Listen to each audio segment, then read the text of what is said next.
Hey, hi, hello everybody. Welcome to Talent's Perspective.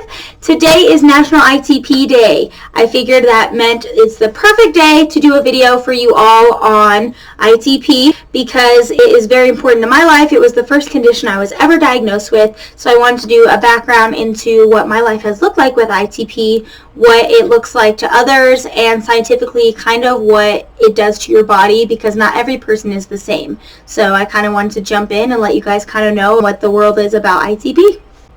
Okay guys, ITP, or immune thrombocytopenia purpura.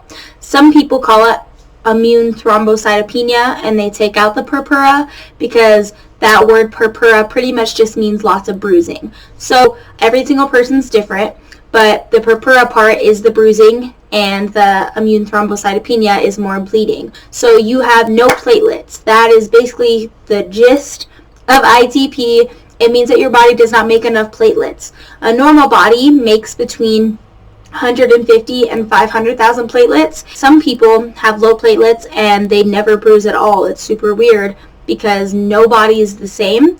But you can tell from a person who has ITP if they have tons of bruises. It makes sense because our bodies do not have the platelets to clump together and try and heal your system. So you get bruises for way longer. You get scratches and bloody noses. They just keep going and going because your body doesn't have enough of the healing aspect, which is the platelets, to go together and heal your body. So every single person who has ITP gets completely different symptoms. Some of them are similar, but everyone kind of gets a different reaction to their body. My body was personally affected by extreme fatigue. I was really tired all the time, horrible bruising. I had bruises all the time. It looked like I was getting beat up. It was just ridiculous. My bloody noses lasted a really long time, so that was very difficult on me as well. And I ended up doing a lot of steroids, a lot of different treatments, which I'm about to go into. So take a seat, enjoy, because kind of a long journey, but I will try to explain it and answer any and all questions along the way. Let's go on in. Okay, so guys, when I was first diagnosed, it was December 2011, and I was about to turn 12 years old. I got diagnosed because I had a 4.5 hour long bloody nose. I went to the ER and they pretty much were just clamping my nose. That's all they could do. They were just trying to stop it and to get the flow stopping. So they just clamped my nose and they drew blood to make sure everything was okay. And that's when they discovered I only had 13,000 platelets. So when they found that out, I was sent to a doctor downtown, a hematologist, which just means blood doctor for those of you who do not know. And Mom and I were kind of laughing because we're like, okay, well, we'll go see this hematologist, but whatever. We didn't know any details about ITP. We didn't know anything at all. We just kind of thought, okay, well, we'll go see this doctor and see what he says. We thought that it would be a quick fix. And when we got there, we were genuinely surprised to find out that this disorder was not going anywhere. I was then introduced to Dr. Ball, who was my pediatrician, hematologist from age 11 to 19. He was super sweet and told us when we were in the doctors that there's two versions of ITP, and one of them is acute and one of them is chronic. Acute means you only have it for up to 6 months when you just start out and you don't have a lot of platelets, but your body eventually produces enough and your antibodies stop attacking them. So there's acute ITP, and then what I have is chronic ITP, which means you will have it for the rest of your life.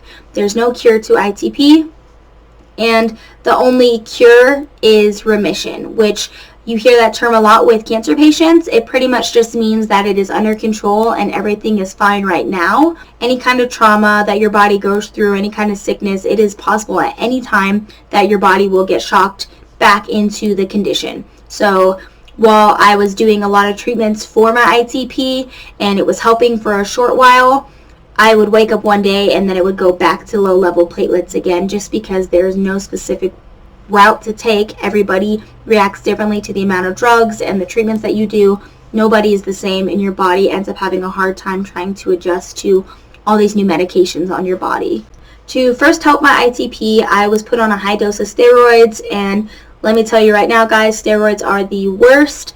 I was so puffy, I looked like a chipmunk. My face got so round and fat, and I just gained a bunch of water weight. I was super emotional. That was a huge deal. The emotions were high. I was craving food all the time. I was always just super hungry.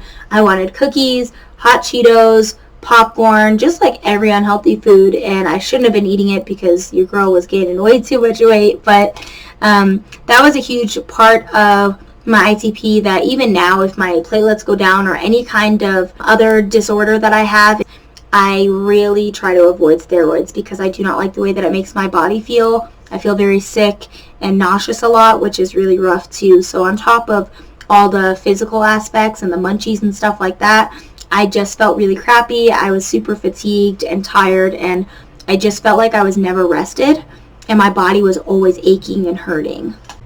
After doing steroids for a while, they were not upkeeping my platelets. They were still going back to low. The day I'd get off of them, my platelets would go back down to low levels. So I ended up having to go to the hospital and stay overnight and do something called IVIG. And that pretty much is just like when people go and get blood transfusions. It's just like that, but it is a bag of platelets. So they just hook you up to an IV and they fill your body up with platelets. The fun fact about IVIG bags is that it takes 1,000 donors to make one bag of platelets for one IVIG treatment. And you get multiple bags while you're in the hospital. Each infusion probably takes like 8 hours, I'd say, for it to get in your system. And while it worked super great, the next day it dropped my platelets back down again. My antibodies were just inside attacking my platelets. No matter what we put in there, my body was just not doing what it properly should have. The side effects of IVIG are really awful too, because while it doesn't seem like it's a lot and it should be benefiting you, it's almost like a form of chemotherapy, so your body is just enduring way too much. The IV is a lot of trauma on your body. Any kind of hospital stay is just a lot, especially when you are that young. It's very scary being in a hospital and being hooked up to all these bags and getting IVs and blood scans and all this stuff. So the trauma alone was a lot, but it was very difficult because when you go home, you think that you're going to be better, and then I would get home and just be a wreck. I would be in bed for days with the worst headaches. I would be hurting. My bones would be super achy. All my muscles, everything that could bend hurt super bad. And I just wanted to sleep but couldn't because the headaches were so extreme. And I ended up doing that for a few months on and off between the IVIG and the steroids. And then we figured out that it just wasn't going to work anymore, and we had to go to a higher level of treatment. So the next step after the IVIG and steroids was rituximab. Rituximab is an IV treatment that goes in, blows up all your antibodies and your B cells so your body can completely start over. My body needed to have a complete fresh start, so what that looked like was going in for 4 Saturdays in a row. I think I did that August of 2012. And I went in and I'd sit there for 8 or 9 hours and just get injected with this treatment, and it was blowing up all of my cells, kind of destructing everything, making it completely fresh start. So I had no platelets, no antibodies, and no B cells. So once that happened, I had the nastiest side effects ever. I thought the IVIG was bad, but the rituximab was so hard on my body. I ended up staying home from school a lot. I ended up in the nurse's office a ton. I was fatigued. Again, the joint pain, the headaches. I just felt awful all the time. I was puking. It was definitely something I ended up paying for probably a year and a half afterward, because it's so traumatic on your body. However, after the 4 weeks, my body started regrowing my platelets and the antibodies, and the antibodies started learning to adjust and do what it was supposed to be doing, and instead of attacking the platelets, it was attacking the antibodies and the viruses like it should have. Thankfully, with the rituximab treatment, I was able to get into remission, which is incredible. Like I said, there's no cure, but remission is very rare for people to get so soon. I was extremely lucky that I had probably 6 to 8 months of treatments and then was able to go in and find something that worked that quick. A lot of people with ITP go in and end up doing years of treatments and therapies and stuff all the time, different medications, and they're constantly working for getting their platelets up. And I was extremely lucky. And even though I was in remission, like I said, I still felt really crappy for probably a year and a half afterward. It was very difficult on my body because I have to be very careful about the things that I do. I have to be very careful about bumping into people, doing any kind of extreme sports, anything like skiing, snowboarding, skateboarding. A small trauma can just zap your body and make it remember that it has ITP. and take you back out of remission. So everything that I do, even to this day, is very carefully thought out. I have to be very careful about how I treat my body and make sure that I don't do anything that's going to hurt me, put my ITP back out of remission. And also, I have to be very careful because even though I might look fine and my platelets might be okay, if I were to get in any kind of accident, I might seem okay, but I could have internal bleeding that I don't know about. And that is a big problem with ITP because a lot of people end up in accidents or get hurt or whatever and they think that they're fine, but internally they have something going on that is really killing them from the inside. I was in remission from 2012 until 2018. I ended up in the hospital for 3 or 4 days. They gave me IVIG treatment again because that is the quickest fix. They just are trying to give your body a boost of platelets. And since then, I have been in remission again. I'm extremely lucky that my body was able to get in remission once, let alone twice. So here I am today, and I'm still in remission, thankfully. But what that looks like today for me is going in and getting tons and tons of blood draws. I have to go make sure my CBCs, which means complete blood count, I have to go make sure that my platelets are up to date because any second my platelets could drop and my remission could come out and my ITP could come back. So I'm always on the lookout for that. Like I said, still making sure that I'm not doing anything that's going to injure the outside of my body or injure the inside of my body that is going to be super traumatic and hurt my system and kind of shock me back into ITP. As you guys can see, I am wearing a BITP shirt. It says pump it up for platelets. So that is a little platelet on there. But this is my shirt from PDSA, guys. PDSA is Platelet Disorder Support Association.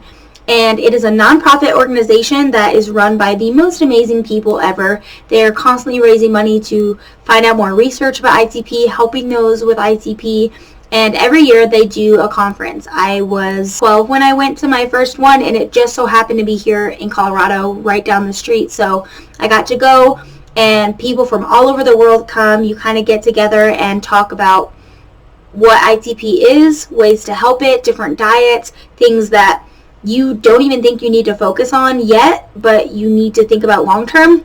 It's just an altogether amazing program, and it just gets everyone together so you don't feel like you're alone. It's very important because ITP, along with all of my other chronic illnesses, is very rare. Not a lot of people get it, and because it's chronic, like I said, you cannot see it. You can't see the ITP, and unless you get a bunch of bruises, it just looks like bruises to people who don't have ITP. So you don't really have a lot of people to relate to. So thankfully, with PDSA's help, I've been able to go meet all these beautiful people and talk to people about their experiences, their treatments, everything like that, because I don't feel as alone.